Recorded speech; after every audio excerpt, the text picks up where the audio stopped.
We have both the two aloes from the Southern Living Plant Collection, which we really love in small containers. Typically they'll be under an overhang on the back porch back here, or even on the back porch, because they don't really like a whole lot of water. It's really easy to rot the aloe over the course. If you're watering that aloe exactly the same as you're watering this crepe myrtle or this Japanese maple or whatever, you're going to overwater the aloe. The other thing with the aloe is those bloom heavily in the fall, but they need to get some cold on them in order to flower in the fall. So what we do is we leave them out here till the last possible minute. We don't want them in 25-degree weather for sure, but we also need to get 40-degree nights on them, yeah, in order for them to flower. And then once they start to bud up to flower, we bring them in the house, and then they just come into absolute full flower. There's an Angel Wings Senecio that we actually brought back from California on a trip out there, one that's in the Sunset Plant Collection. Really great plant.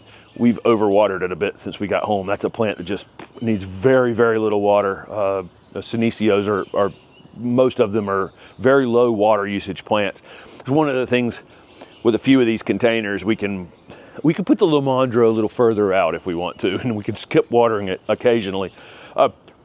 Colocasia here, this is Waikiki. It's just unfolding a lot of new leaves. Sometimes when you plant, I really have noticed that when you plant some of these Colocasias, sometimes when you do some root damage on them and you transition them into the container, into the ground, you'll lose a few leaves. Just don't panic when that happens. What will happen, just cut back the ones that you've damaged or have taken an impact by the roots being damaged, because almost immediately they'll start unfoiling new leaves again. These leaves will be gigantic by midsummer.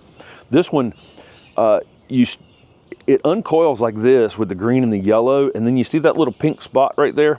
That'll slowly but surely spread down through the entire midrib of that leaf as that leaf matures.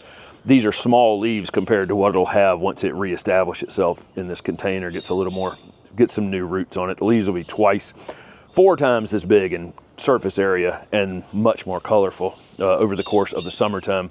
This is a great one to have. We can put this in the ground through the winter and have it come back most likely